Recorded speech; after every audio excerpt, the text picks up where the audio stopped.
see the way they hate. And I know better than to listen to the people who are calling us slaves. I can feel the sun. Well, good morning, everyone. Today is Friday, November 8th, 2024, and welcome to episode 802 of the Watts Project Morning Show, where the coffee's strong, opinions are stronger, and everything is always filter-free. I'm Brian, your host, and today I am enjoying a light Ethiopian from foodforestfarms.com, where you get 10% off with the discount LOTS10. LOTS10 gets you 10% off, and the shipping's always free. While you're there, check out that C4 Club. Shipments headed out soon. You still have time to get in on November C4 if you sign up today and get some awesome coffee in the next week or so. Check it out, foodforestfarms.com. Today we're going to be talking about an odd bird, weekend plans for Corey and I, cleaning up the topic list I got over here on my web browser that I go to for show topics and a little bit more. First, let's hang out with the coffee crew, see who's over there, grab a cup and hang out for an hour. Good morning. Good morning. How are we doing, guys? Pip in Morning Humans. Morning to you, Mr. Pippin. Canadian Farmstead. A happy Friday. Is that what you did? Was that a typo, or was that I'm pretty sure it's spelled EH. You're the professional up there north of the border, but I'm pretty sure it's an EH. Happy Friday nonetheless, Canadian Farmstead. Mike's Homestead, happy Friday to you. John Palmer, good morning, good day, and good weekend to you too, sir. Haas, how's it going? Morning to you. Thanks for stopping in. Appreciate that. Canadian Farmstead said that was just a fat finger. And Reed's Rabbitry over on the Noster feed. He found his spot. He found his new spot. Now, when we drop off and open up a new channel, are you comfortable with Noster, Hunter? Are you comfortable with Noster? Is that a good place for you to be? I think it's fine. But that would open up a new stream. And I don't know where to send it. Anyway, light Ethiopian in the cup this morning. It is fantastic. It's Friday. Corey's got today off. She's been, like I mentioned before, she's taking every other Friday pretty much through the end of the year, right? She chuckles and says, "I only work 2 full weeks." Pip's wondering if we're going to be crossing the streams. Never cross the streams.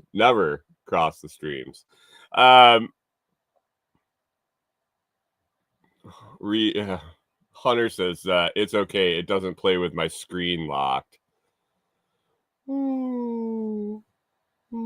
Sorry. Is Twitch the only thing that plays with your screen locked? I think that might be a user error. Maybe there's settings. I don't know. Canadian Farmstead says, "Hi, Corey. Good morning, Corey." She says, "Good morning, everyone." Everyone gets a hello, not just Canadian Farmstead. I see that. Twitch figured it out. Why? So answer this for me. Twitch is mainly a gamer platform, right?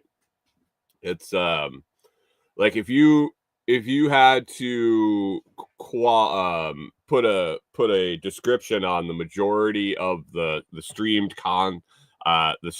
content from Twitch, would it be gamers streaming them playing games? Why would you, gamers and hoes, both visual, why would it be important for Twitch to allow you to continue to watch? I don't know, do you listen to people playing video games? Do you listen to Hose? I think that's more of a visual thing. And if you lock your screen, what's the fucking point? So this concept of locking your phone and continuing to watch Twitch it confuses me. John Palmer asks, "You're not at the Gully yet." We're not going to the Gully this weekend. It's supposed to downpour pretty much all weekend. Is it still supposed to downpour pretty much all weekend? Yeah. So we made the call to stick here and be productive. I suppose we could put rain suits on and shit like that and end up soaking wet and nowhere to get out. I mean, we can get into the cabin, but I think it'd be pretty miserable out there in the pouring rain at the moment. And Corey agreed, so we decided to have another date. We'll have another date out at the Gully, or have another date going to get laundry and groceries and stuff done, and then have a productive weekend here at the camper. When we get out there too many weekends in a row, things get behind here and whatnot too. So, good morning, Jim. Thanks for the zap over there. Reed's Rabbitry says you've watched a ball game on the radio. Are there commentators? Are there sportscasters? Are there game casters describing what happens on the screen while they're gaming?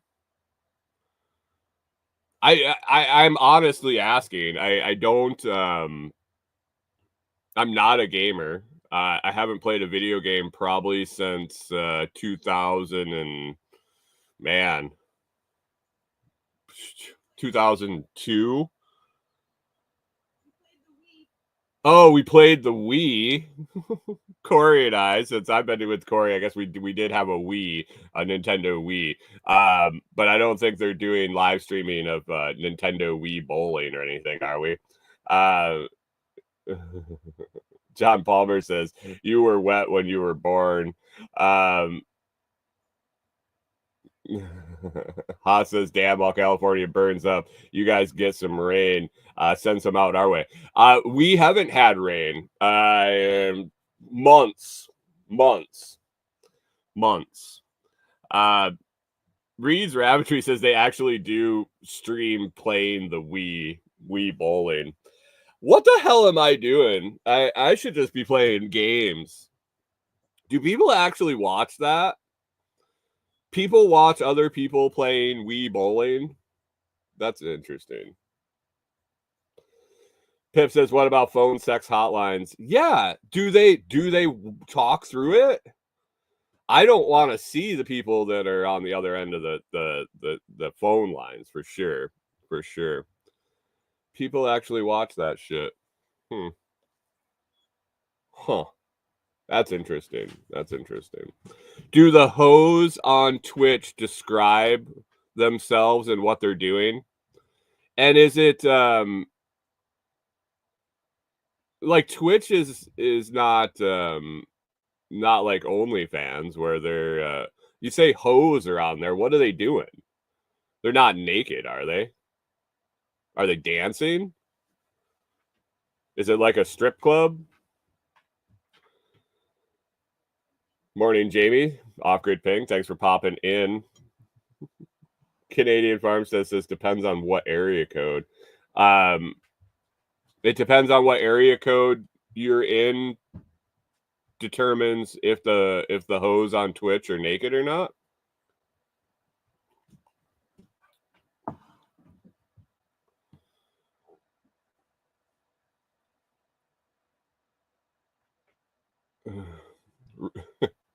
Hunter says, "So I got on Twitch because of a friend. She started streaming." Oh yeah, what was she streaming? What was your friend streaming? Then another friend, then a few other friends, then Jack, then me, and then one of his kids.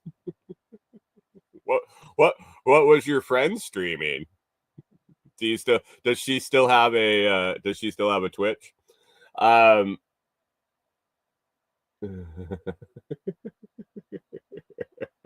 Haas says it's chicks in bikinis.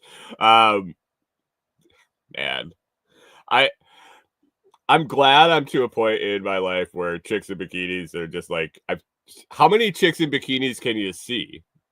Like, they all end up blending together, don't they? And they get kicked off if they're nude. Interesting. It's an interesting world we live in. People will sit and watch chicks in bikinis, and all they got to do is change the website address, and the chicks don't have bikinis anymore.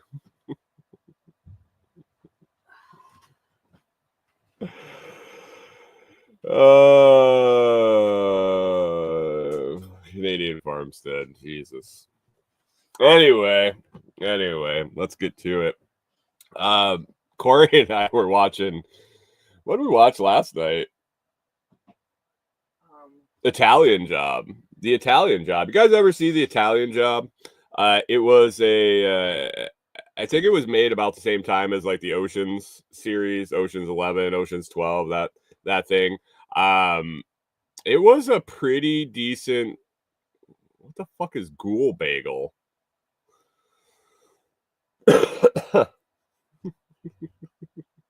Oh, that's her handle.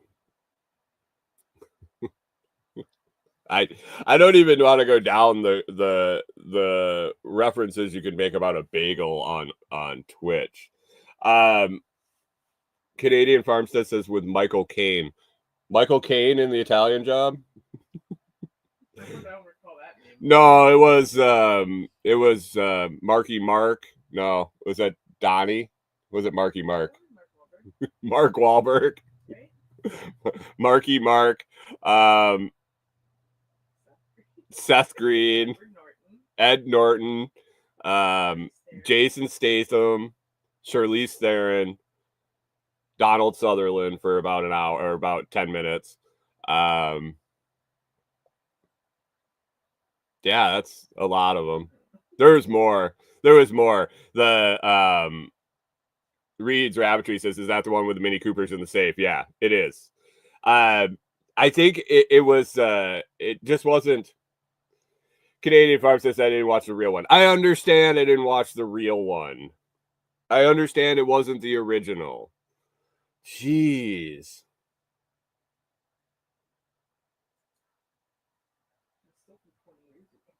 It was, yeah, exactly. It was still from 20 years ago. How far back do you need me to go?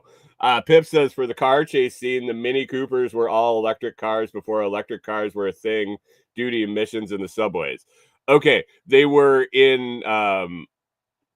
electric in the movie, but not in the movie, right?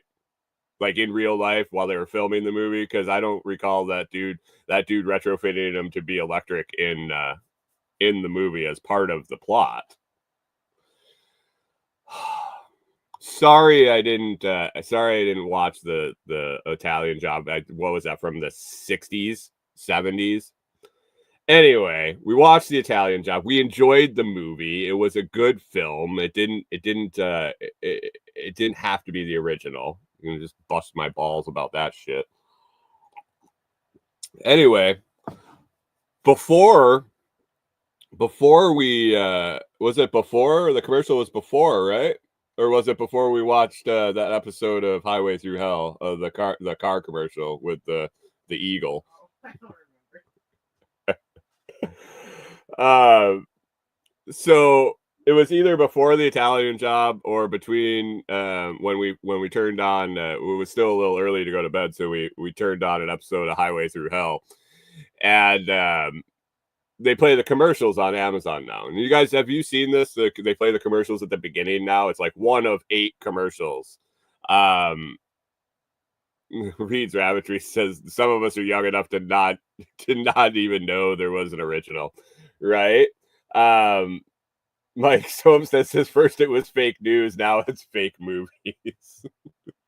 Movies have been real for so long. I think it's kind of the point. So this commercial comes on Amazon in one of the 8 commercials they play before the movie plays.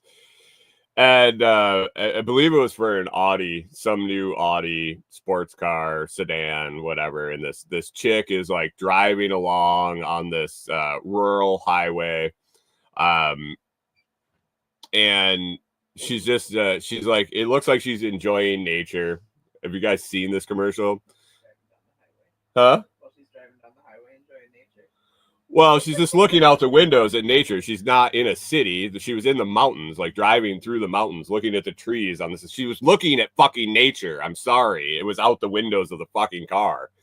And all of a sudden this bird starts swooping down towards the vehicle, and they show the bird coming in, and there was some like music playing, and it was supposed to be this whole thing where the bird flies up and it's like flying next to her. And all of a sudden we look at the bird, and it's a fucking Canada goose. I watched that bird fly in. Now, I've done a share of waterfowl hunting.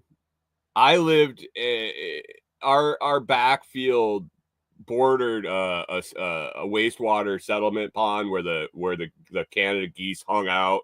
I had Canada geese everywhere around me. It's actually one of the things that we miss, I miss about being down here, is actually hearing the geese. There's none here. Never see one, never fucking hear one, along with ducks. It's just odd. Having been around it for 20 plus years. And before that, in New York, there was still a fair amount around, but Minnesota was just unbelievable. But all of a sudden, there's this fucking goose flying next to the car. And I'm like, it didn't sit right. I was just going to let it go. And all of a sudden, Corey's like, is that goose? Like, trying to figure it out. Now, I did some thinking in the moment there real quick and realized that it was probably thinking we were in Canada. We've been watching that.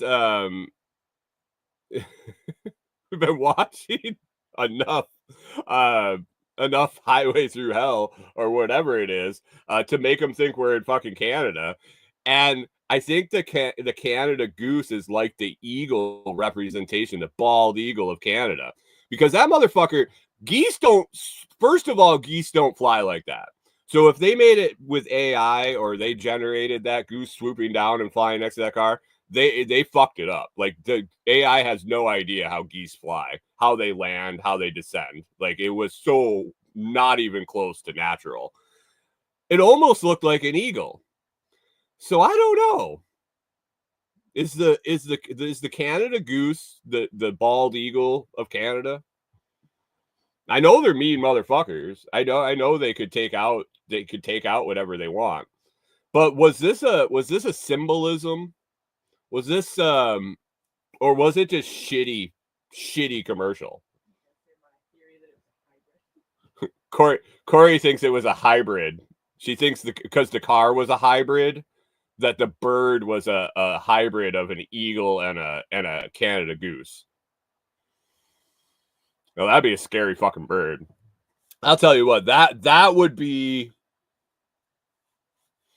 if you had a bald eagle that was aggressive as a Canada goose and just a dick like one, that would be a scary animal. I don't know. I don't think I'd ever want to be near a animal, a hybrid goose eagle.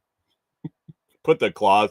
You imagine the claws? Those geese hurt enough when they get after you. Can you imagine putting eagle talons on them? Canadian Farmstead says, "Dang Cobra chickens." I'm going to go with just a shitty commercial. I think it might have been AI created. I think the way they couldn't film that.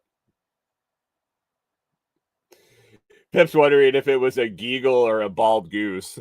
It wasn't bald. It like had the colorings of a goose, and I was so confused when they showed the bird, because it was swooping down, and I was like, oh my god, they're gonna have an eagle flying next to the car, and then it's a fucking Canada goose, and I'm like, what is this supposed to mean? Like seriously, they're like the sky rats of the world, and you're trying to advertise your car with a fucking Canada Goose. Like you couldn't have picked a dove or a swan or an eagle or like one of those falconry falcons. Something cool. You pick a fucking Canada Goose. Way to go. Way to go, Audie. Canadian Farmstead says, don't look up bald goose in the Urban Dictionary.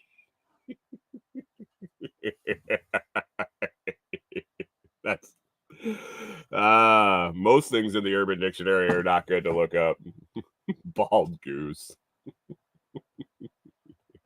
Jesus. Oh man. So that had me thrown for a loop for a little while, for sure. I don't know. I missed the geese though. This time of year, in Minnesota, I was kind of thinking about some of the things I missed from the farm, from being in Minnesota the other day. Not enough to want to go back by any means. Every time an episode of Highway Through Hell comes on and I see the snow on the road, I'm like, yeah, no, no, I'm good. I'm good. I don't miss shit as soon as I see the snow flying.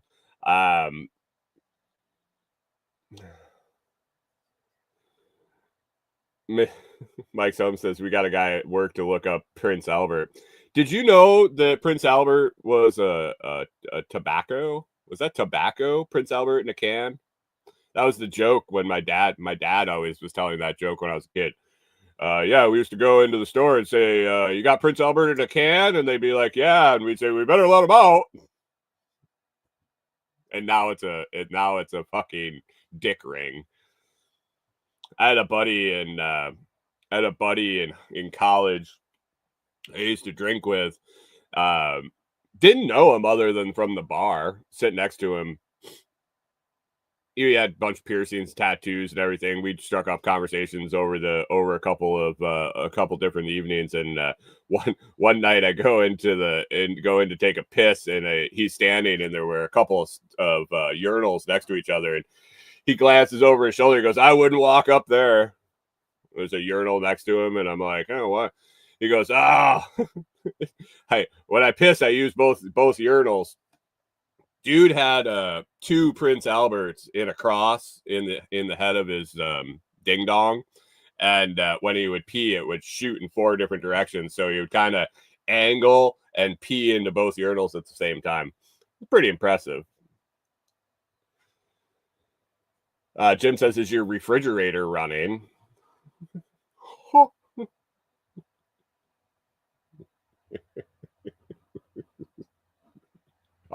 Jamie over at Off Grid Ping says they used to have a rooster named Prince Albert.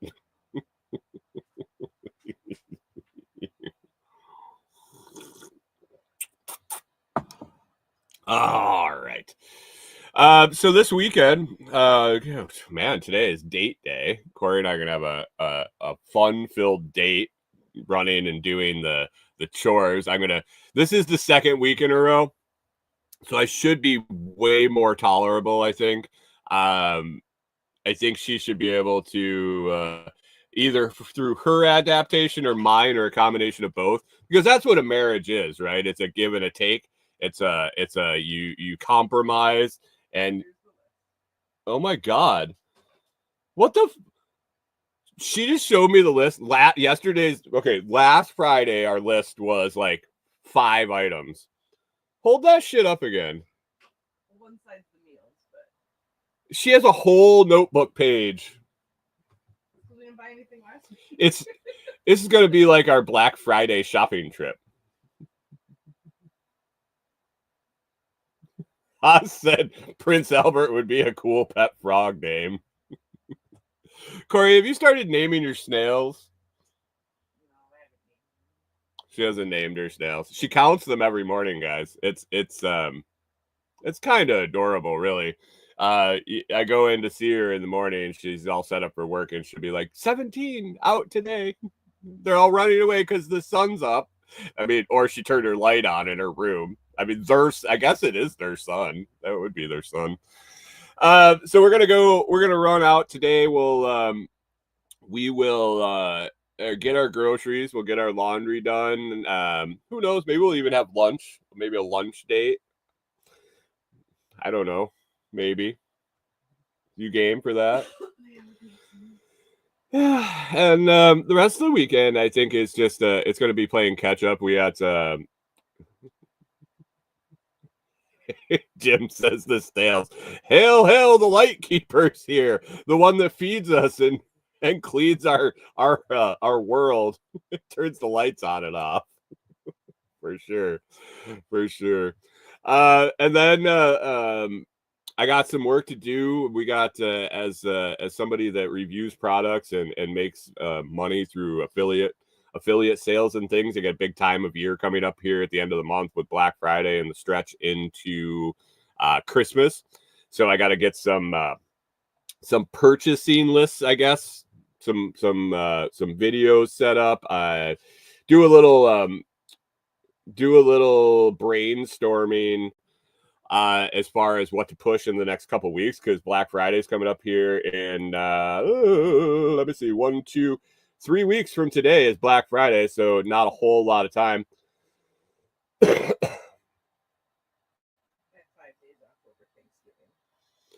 Corey just wants everybody to know that she has 5 days off over Thanksgiving. I don't know if this marriage will survive through 5 days of us off together. I guess I'll have to work. I'll be the one working. Are we gonna be going to the gully for 5 days over Thanksgiving, or part of it? She says we can do anything we want because I don't have to work. John Palmer says I thought it was mustard, not ketchup. We had an interesting discussion at our friend's house the other night when we were having burgers about condiments and toppings for burgers and hot dogs, and brats. And I'm definitely a mustard. If I have to pick one and have only one on any sort of picnic fare, as far as a sausage or a brat, a hamburger or a hot dog, it would have to be mustard. It really would. I do like to wear it as what is the stuff you put on your cheeks, Corey? Blush. I like to wear a nice yellow blush of dried mustard if I can. It works. It works for me. It matches the color of my complexion. So I think that's why the guy never told me I had the big streak of fucking mustard from up to my ear. Asshole. Thanks for bringing up that memory, John. Appreciate that. Yeah, and then I don't know the rest of the weekend. I got a bunch of editing to do on the new podcast. Other podcast release day today. Jeremy Doran had a great conversation with Jeremy.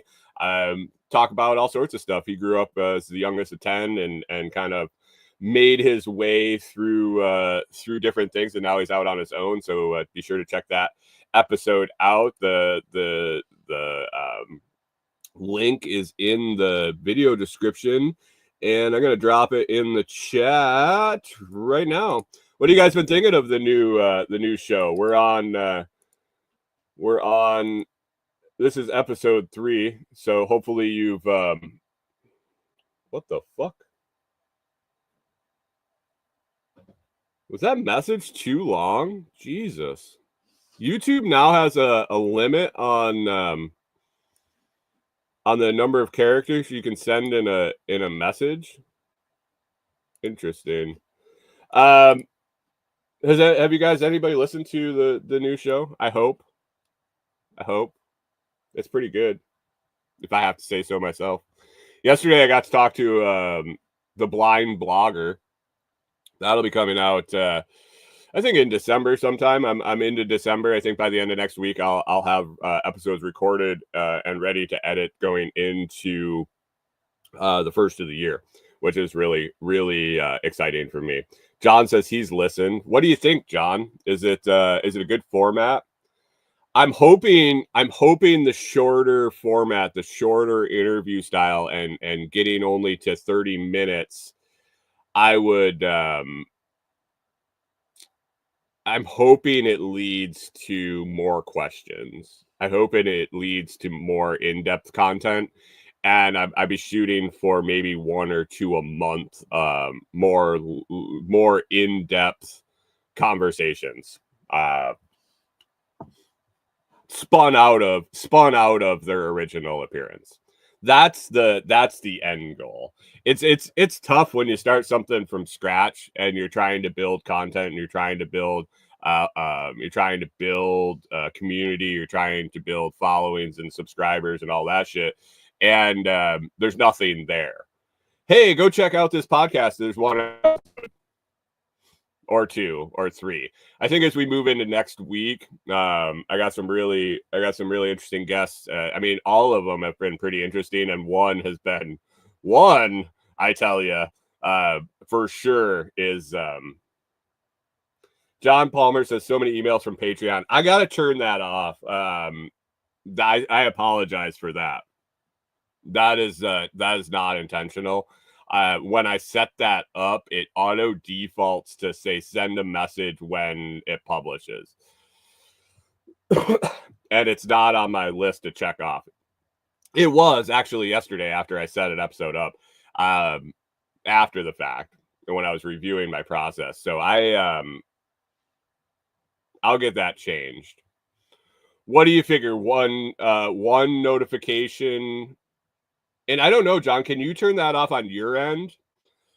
1 notification as an episode releases, because I do actually, I'll be doing 3 posts per episode where it's 1 for the audio, 1 for the video, and 1 for the poll, to see if anybody wants to bring that guest back. So it's 3 posts per. Then there's also another post of the early release of the episode a week out. Yeah, it's a lot. I apologize for that. I'm still working through. This is the first time I've ever used Patreon, so thanks for the feedback. I appreciate that. I'll be doing a bunch of stuff on there this weekend and getting stuff set up. So I'll look into getting that the notification thing shut off. Maybe I only do, since it's going to be such a standardized schedule, maybe it'll be just 1 notification if there's an oddball post. If a guest, I'm opening it up to guests that I interview to submit an article, a video, an audio, anything they want really to the Patreon feed. It'll be bonus content from them. And maybe I'll do an alert if there's something like that, or something that is non-typical schedule. So appreciate that, John. Always appreciate any feedback from any of you guys, even if it is jackassery and sarcastic. But let me know if it is jackassery and sarcastic after the fact, because I take all your shit to heart, guys. I really do. Especially Canadian Farmstead, especially. Yeah, so basically working on videos, working on the influencer stuff, getting that out for the holiday season, for the big push into Christmas. Christmas is coming, guys. Corey and I looked at each other the other day and we're like, it was warm and sticky here. It got really, really humid all of a sudden. It had been gorgeous, and the humidity had been way down for weeks and weeks. I think I mentioned it the other morning how sticky and hot it was in here. And we were on our walk yesterday or the day before, and she looks at me and she's like, "This is so sticky," and I'm sweating and it's hot. And then we both kind of had this realization, and I saw her face kind of light up, and she's like, "But I really shouldn't complain because it's November." I was like, right. Her parents got 4 inches on her parents got 4 inches of snow on Halloween. And when we talked to him on the phone, it sounded like just north where Corey's brother lives, they got more than that on Halloween. What was it when you were a kid? How many inches? You got 18 inches or something? The holiday blizzard, the Halloween blizzard when Corey was a kid. You remember what year it was? 93 or 96. Whatever, you know. Yeah, they got an ungodly amount on Thanksgiving on Halloween. Why do you live somewhere where there's a blizzard it's not even November? I asked myself that too many times, and then we moved. All right, so that's the weekend, and we'll be back at it on Monday. Has a few stories here that have been kind of hanging out that I haven't really talked about. I'm gonna hit them today. Let's talk about Tennessee water for a second. This is from November 6th, so a couple days ago is when I spotted this one before the show. Tennessee American Water, that's over Chattanooga, I believe, is the area that they service, southern Tennessee and into northern Georgia. Alerts 40,000 customers about lead and galvanized steel in the service lines. Just remembered, hey guys, that when we buried all those pipes, God knows how long ago, that they might have had lead or galvanized steel. No biggie. Don't worry about it. Let's see. Tennessee American Water sent out letters to 40,000 customers warning them of potential lead or galvanized steel in their service lines. It also was sent to customers whose water service lines are made of unknown material. Good morning, Take the Ride. Thanks for stopping in. Appreciate that. Let's see. The letter says that Tennessee American Water's testing found that water met the standards related to lead. Trust us. We tested. You have lead pipes, but we tested the water and it's good. Don't worry about it. The letter here, dated October 31st, 2024. Dear valued customer, at Tennessee American Water, providing safe, reliable, and affordable water service is our top priority. We're reaching out to you because our records indicate a portion or all of the water service line servicing the property listed below is made of lead or galvanized steel, or your service line material is unknown. Tennessee American Water tests for lead in accordance with regulatory requirements. The results of these tests indicate the water meets drinking water standards related to lead. In addition, we take steps to reduce the potential of lead leaching from service lines and household plumbing into the water by monitoring our treatment processes, adding a corrosion inhibitor when needed. Drinking corrosion inhibitor sounds like a fantastic idea too. The letter goes on to say a bunch of bullshit. CYA, we told you there was lead pipes, so I can't believe you're retarded. We reached out to the author reached out to Tennessee American, who told us our water continues to meet all drinking water standards. They say the letter was a mandated notice from the Tennessee Department of Environment and Conservation. Okay. Tennessee American Water provided these tips for reducing exposure to lead with drinking water. Guys, here you go. If you don't know what your material, your Chris Dixon says, delicious.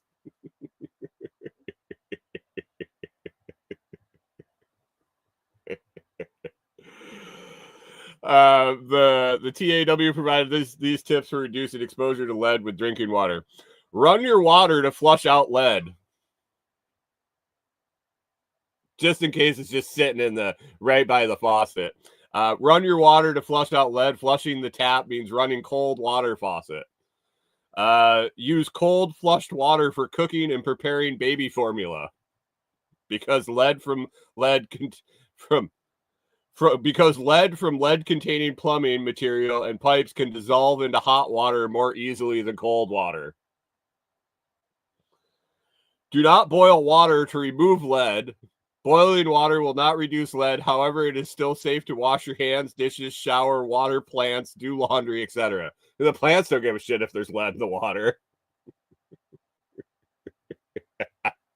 Canadian Farm says we need to flush the lines to bring in the fresh lead. You don't want the old stagnant lead.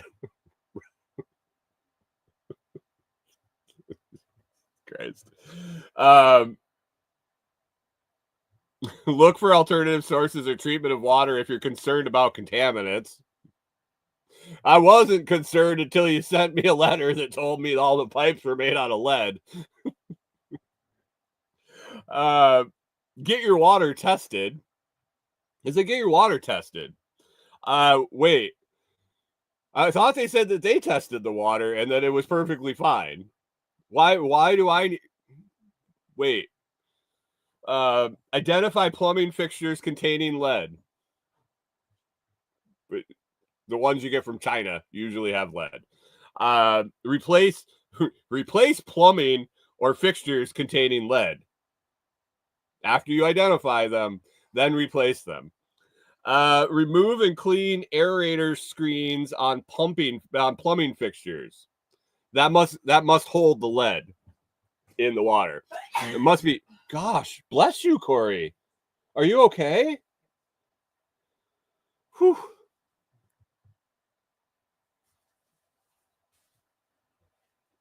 Canadian Pharmacist says it's not a problem, but don't drink it and get your water tested. But it's fine.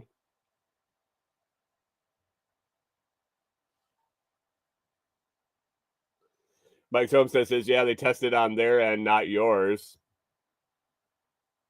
Then why do they even say they test it?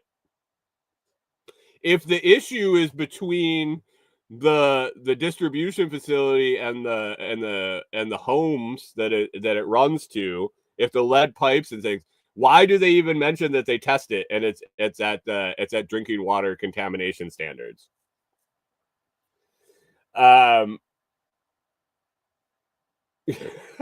Canadian Vibes says, avoid watching any misinformation about lead toxicity.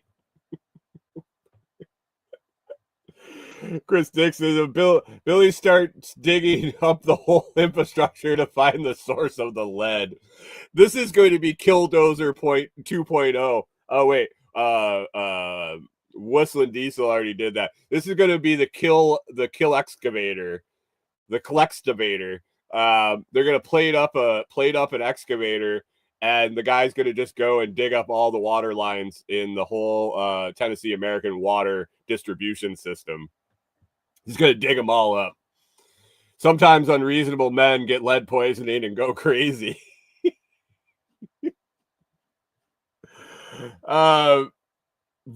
Here's a good step for you guys. These are okay. These tips for reducing exposure to lead. Volunteer for triennial lead and copper tap monitoring. Tennessee American Water periodically tests a portion of the residences as required by the TDEC for lead and copper levels and other water quality parameters throughout the distribution system.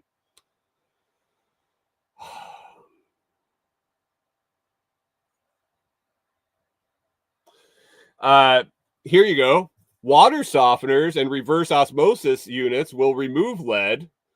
Water softeners will take lead out? Is that true? I could see reverse osmosis, but water softeners will drop lead out of water. But can also make the water more corrosive to lead, solder, and plumbing by removing certain minerals. So they're saying that if you run it through a water softener, it'll drop the lead out, but it'll make all your lead fixtures in your house. So they're saying that the lead is in the house because the water softener would be inside your residence.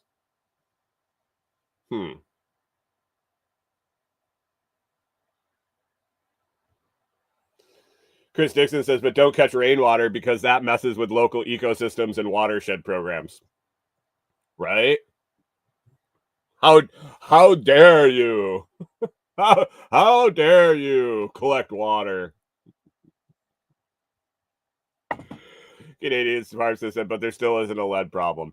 How many letters did the people in Flint, Michigan get before they were like, well, half the population of Flint's retarded now from all the lead exposure. There might be lead in the water. Jesus. Oh, man. Chattanooga.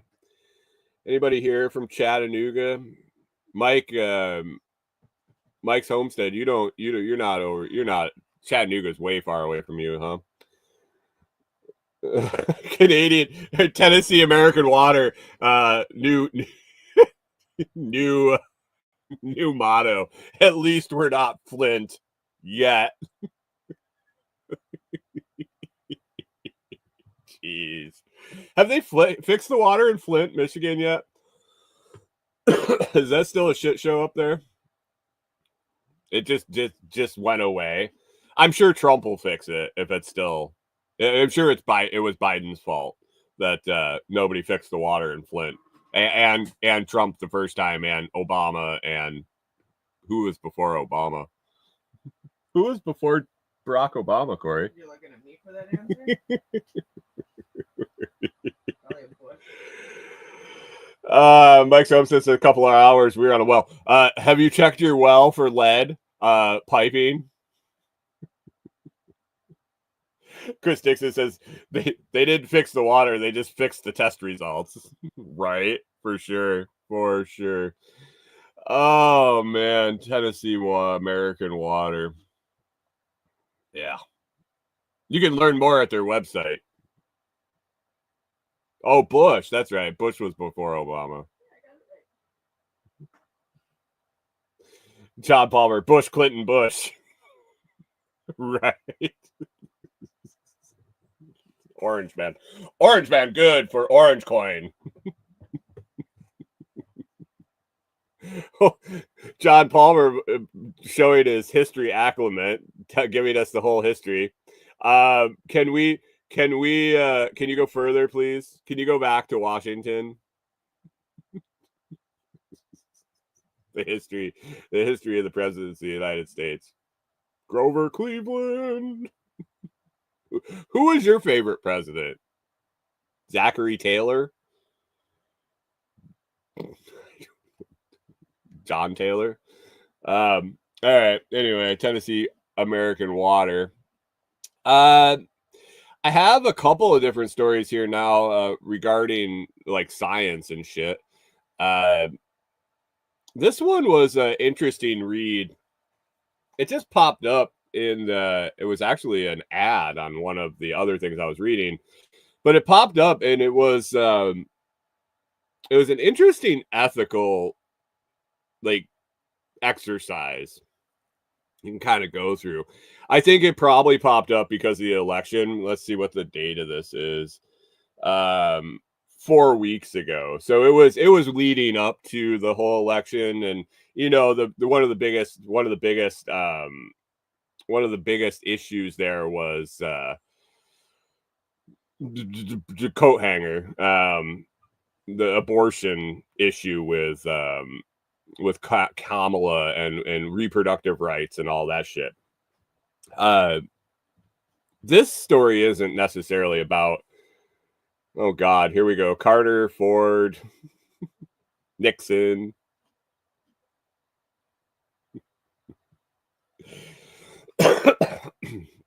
This isn't about abortion.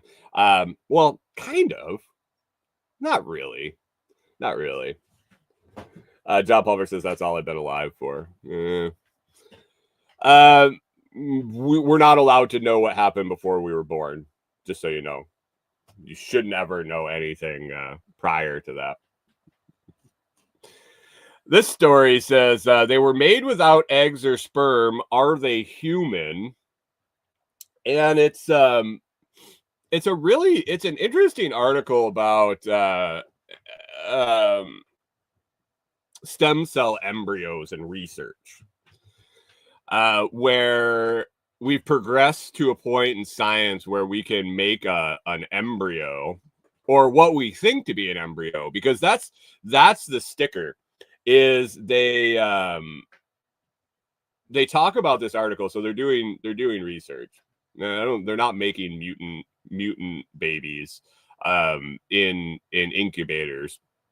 They're basically studying the development of embryos to hopefully be able to I don't know. Their intentions could be all over the board, but the article says that their intentions are to be able to better diagnose and treat disease and illness in developing babies. Makes sense. Makes sense to me. So back in, what was the year? It's down here somewhere. I noted it and I don't see it here. In the 80s. Okay, in the 80s when they started fucking around with this stuff and making embryos in petri dishes. And they don't even actually know if their embryo is an embryo because they can't Chris Dixon says to help make the perfect human.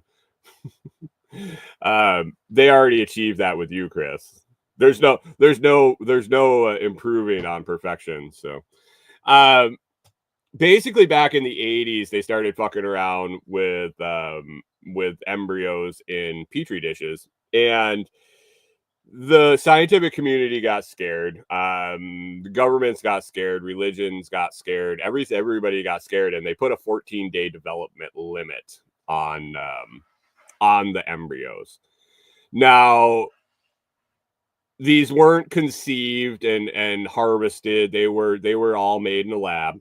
They felt that the time limit of 14 days ensured that it didn't have any feeling. Not feelings like I'm sad, I'm happy, like feeling as in nerve endings and feel pain. Oh, John Palmer said he said human, not Canadian. Oh, John Palmer's dehumanizing Canadians now. Trump wins, and all of a sudden it's fucking xenophobia here in the whole chat. Put up the wall, especially the northern one. So they understood that the spinal cord didn't form before 14 days. So they made this arbitrary. You can let it live and study it. Good morning, Seattle.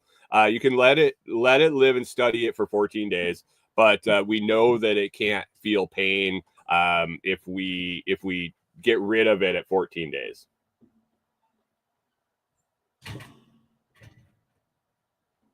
John Palmer says the conditions that the live isn't human. I think it's not human when they manufacture it in a lab. I don't know. Maybe it is. I don't know. It doesn't have a brain. It doesn't have a spinal cord. It's basically cells reproducing. It is what it is. I don't have a dog in the fight. But regardless, they picked 14 days. They picked 14 days, random and arbitrarily, because it was new. It was new science. Now this 14-day standard has continued worldwide. Take the ride says designer baby sounds like Gattaca. Yeah, I mean we're all in the Matrix anyway. Ready? Right?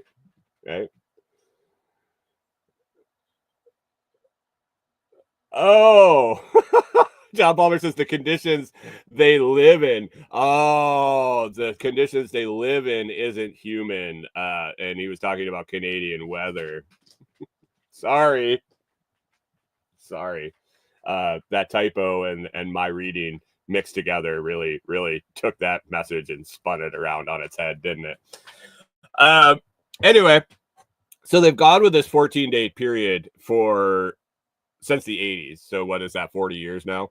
They're getting to a point where they're starting to be able to see where different conditions and illnesses form and develop in babies. They're now trying to determine what makes a human a human. And this is the age-old abortion debate, but that is a different. I feel, my opinion, nobody's opinion but my own, that something created by taking two things in a lab and putting it together in a petri dish is a different argument than conceiving a child in the womb and figuring out when it becomes a human. I don't think that even if it was possible, to take and develop a human in a petri dish and develop it all the way till gestation period is over, I don't know if you could ever call it a human.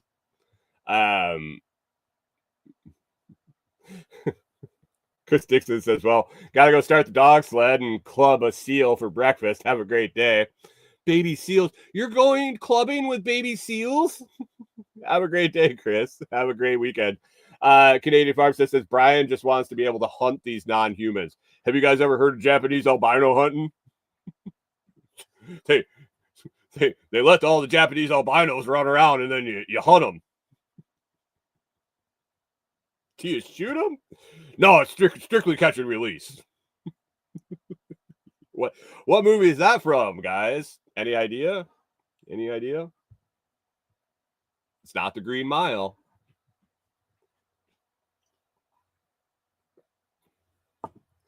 John Palmer says it's a tubin, not a human. Well, I mean, I like to trust the science. I don't like to trust the science. I like the science to be able to evolve and determine things. But it's an interesting moral and ethical question where you draw the line.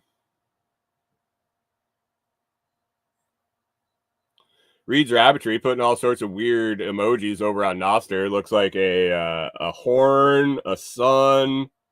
Is it your birthday? Is it your birthday?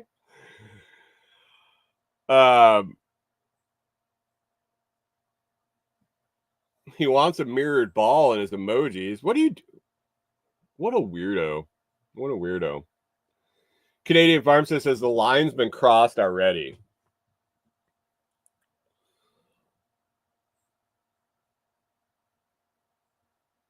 Take the Ride says the most dangerous game.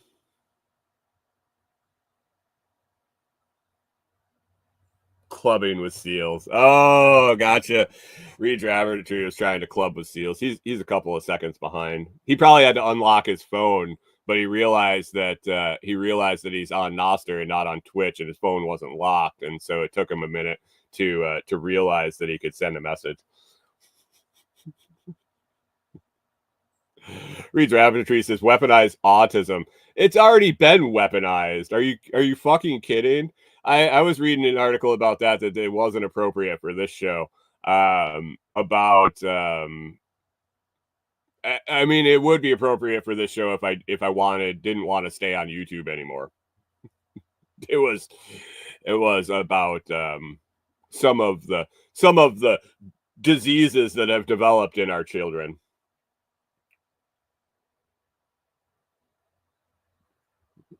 Canadian Farmstead. That's bullshit. Canadian Farmstead, I call you out right now. You are lying. Says I still don't know how they fit their penis in the test tube, to be honest.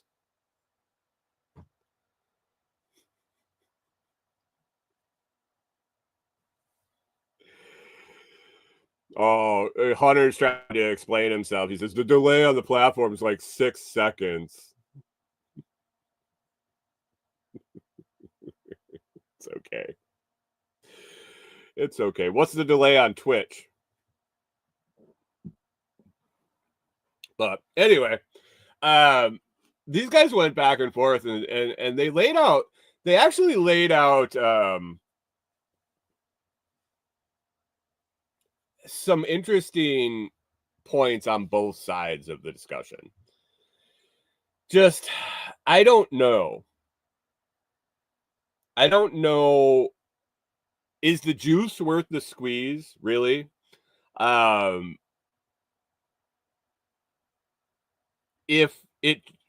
is the whole pro life if it saves just one life? Or is that's the gun? That's the anti-gun. Wait, I get my slogans mixed up. What's the one if it just saves one life? Because I'm pretty sure that they use that for one side of one argument and not the other, their side of the other argument.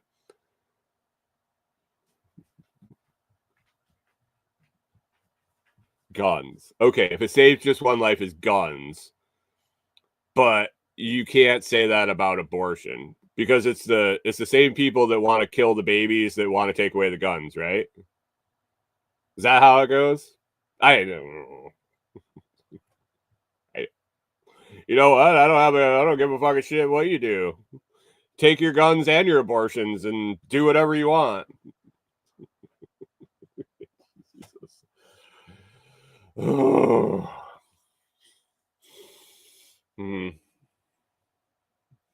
Jim says you can kill your baby, just not with a gun. Okay.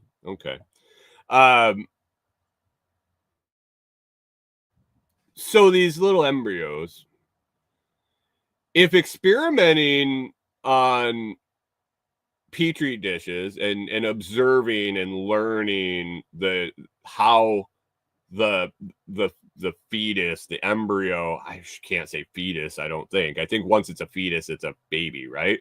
Is that what we've determined?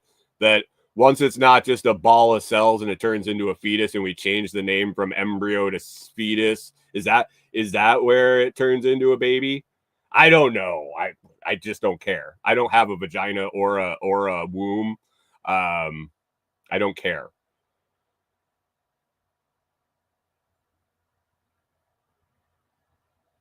Oh, John says if you save the wrong life with gun control, you get Hitler. I think we got Hitler in the election the other day. I'm pretty sure they say Trump is Hitler, although he supports Israel. I'm still confused. It's almost like the gun and the abortion thing, and they don't know what the fuck they're talking about. Canadian Farmstead says I miss Conspiracy Fridays. I'm sorry, man. What? How many conspiracies can we talk about? Like, really? I did it for 7 weeks or some shit. Sometimes you just run out of conspiracies.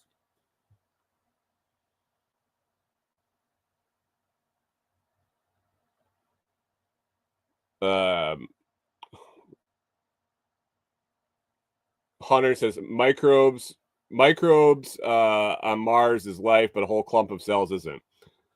I don't know if they necessarily say it's not life. I don't know. I don't know what the arguments are. I can't speak. I can't speak to their insanity. Can't speak to their insanity. I don't know. Like I said, I don't have a dog in the fight. I just don't. But it was an interesting article nonetheless about the morality of growing embryos for scientific research.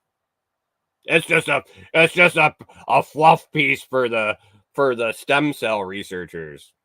I mean, whatever. There has to be scientific advancements at some point. Here's a controversial statement. Was there anything that came out of the testing in the 1940s in Germany that wasn't bad? I'm not saying that anything they did was justified. I'm not saying it was right. I'm not saying that we should continue to do any of the stuff that they were fucking doing. But was there... I try to be a glass half full guy. Was there anything learned other than we shouldn't slaughter a whole race of people or creed or religion or people that are different than us? Was there anything scientifically learned? I know there was a lot of nasty, evil shit that was done, and they killed a bunch of people. But was there any scientific advancements? I know we stole a lot of their non-biological advancements, probably some of their biological weapon advancements, but they did a lot of testing that I don't know. I'm not a German scientist expert either. Maybe somebody out there is. I'm open to hearing things where a lot of people will hear the N word, and I'm talking about the NA word, NAZ word. They hear that and they shut down and like, listen to the whole description of what a question people are asking. You might learn something new. And it isn't evil to talk about. So, I don't know. Anyway, last article we'll talk about today, and then we'll wrap up for the week. Pompeii victims. Headline was, Pompeii victims weren't who we thought they were. DNA analysis reveals. John Palmer says Nazareth. Yeah. Uh-huh. I was just reading this one, and it's like you see people set up their own straw men. You see people set up their own argument, and you read the article, and if you read it and actually think about it, in the middle of the article you go, wait, what? But if you read it at face value, you take the headline and run, or you read a little bit, or you don't actually comprehend or think about what they're saying. This could go a couple different ways.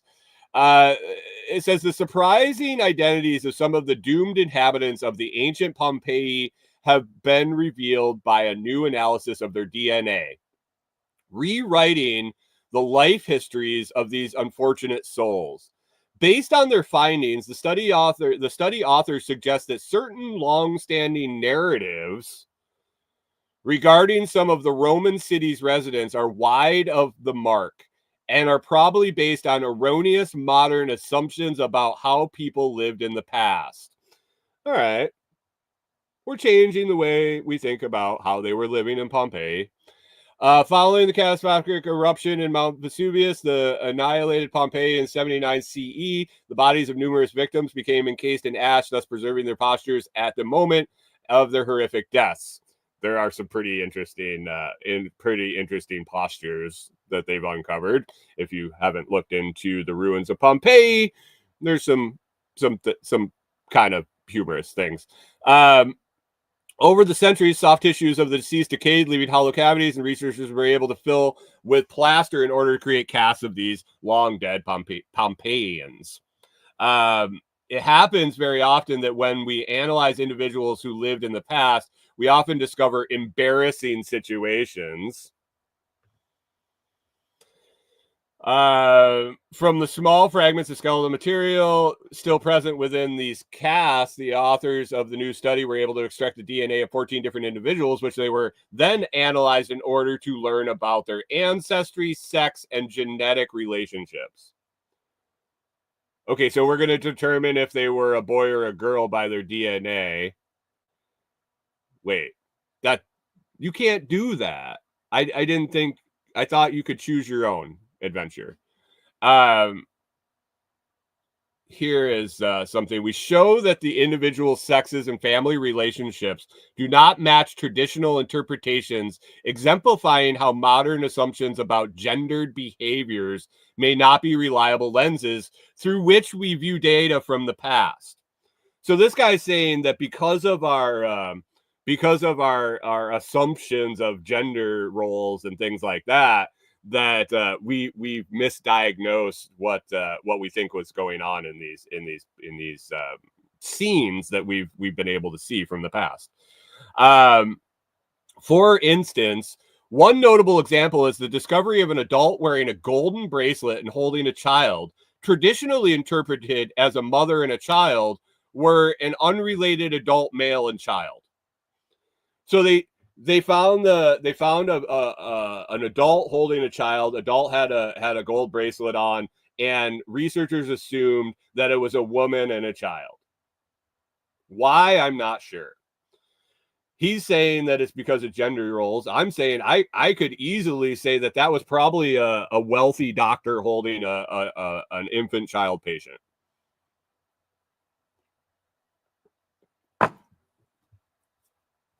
Easy. The pair were discovered in 1974 inside a dwelling that became known as the House of the Golden Bracelet, and they were thought to have been part of a family of 4. However, new analysis has revealed that the 2 adults and 2 children found in the house were all unrelated males. I'm not sure the point they're trying to get across. I mean, I know the point they're trying to convey, but they haven't really hit it yet. Co-author David Carmelli explained that it came as no shock to learn that previous assumptions turned out to be so inaccurate. It happens very often that when we analyze individuals who lived in the past, we often discover embarrassing situations. I'm not sure what's embarrassing about this. Like they literally have the cast of an adult holding a child. Could have been a neighbor babysitting, could have been a daycare center, could have been a doctor's office, could have been a million situations.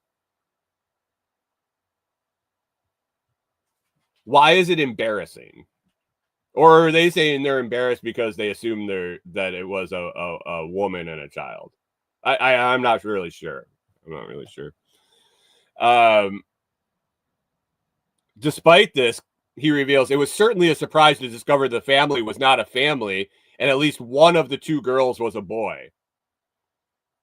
So they said it was 4 males, but now he's saying that one of them was a boy, not a girl. I don't think this guy knows what the fuck he's talking about. Meanwhile, the building called the House of Cryptocurrencies, Cryptoporcius, a pair of individuals who died in a brace had previously been interpreted as sisters, yet turned out to include at least 1 male. These discoveries challenge long-standing interpretations such as associating jewelry with femininity. Have we seen, like, literally, if Los Angeles got covered by a volcanic eruption today, could we assume, and why would we assume that femininity came with jewelry?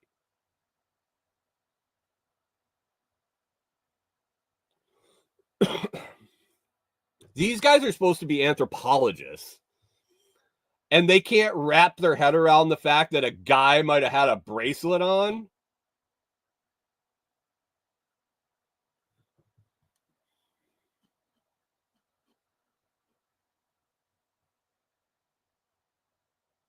A deeper look at the genetic heritage of the ancient cadavers provided yet more surprising insight, shedding light on global connections of ancient Rome.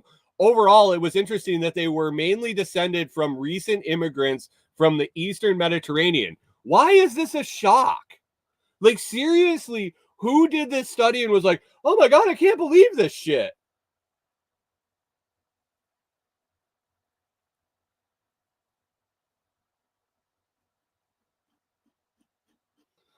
Pip says, Hell A is taken out by a volcano. Don't tease me. And John Palmer says, they sound like apologists, not anthropologists.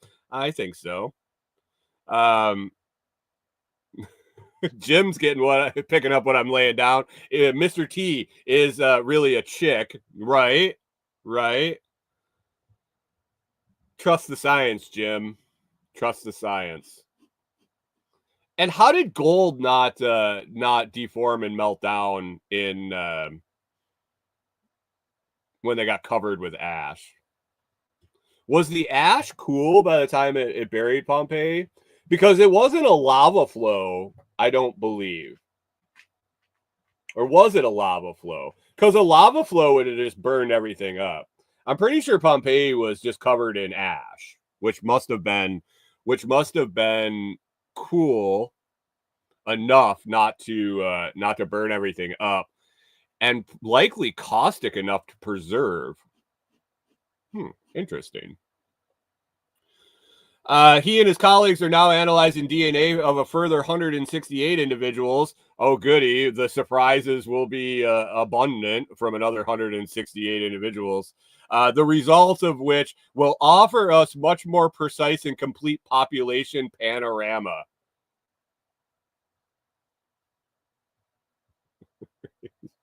What a fucking joke. Oh, this study was published in the journal Current Biology. Just in case you were looking to read the full in-depth study where this moron can't put it in his head that a dude might have been wearing some jewelry. And that there's any possible way that an unrelated male adult was holding a male child. There's no non-nefarious situation or agenda promoting situation where an adult male may be holding an unrelated adult child, an unrelated male child, excuse me. There's no way that could possibly ever happen unless it was something to promote an agenda of breaking stereotypes.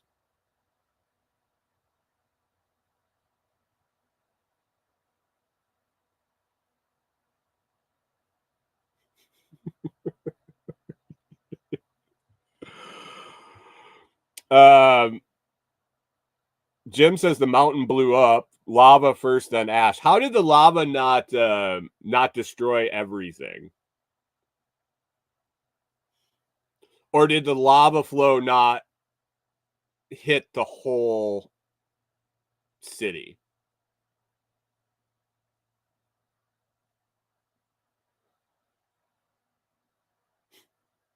Pip says, I could sum up all of this story. We realized that the first scientists were full of shit and made stuff up. And here's what we think really happened.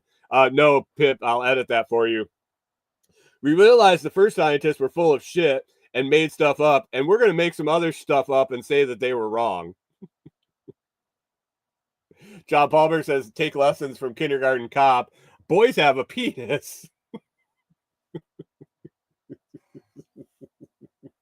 I don't know. Can they show that movie anymore? Have they Mandela affected that out of Kindergarten Cop?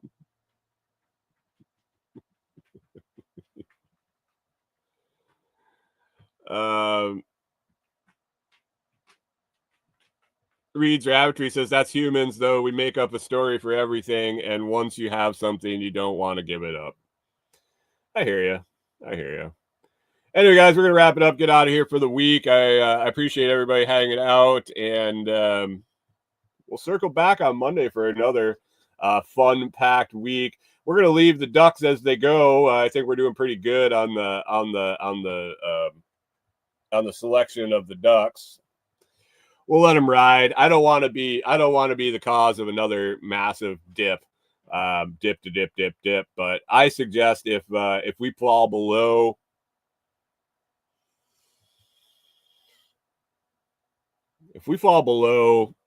68, buy what you can. It's payday. Anyway, guys, I appreciate hanging out. I hope you have a fantastic week. I hope you get a bunch of shit done. Make it through Friday. You got a couple days off if you work that schedule. But make it count. We're rolling up here on the end of the year. Do something to make your life a little better and make yourself sleep a little easier. Hope you have a fantastic day, a great weekend, and we will catch up with you on Monday.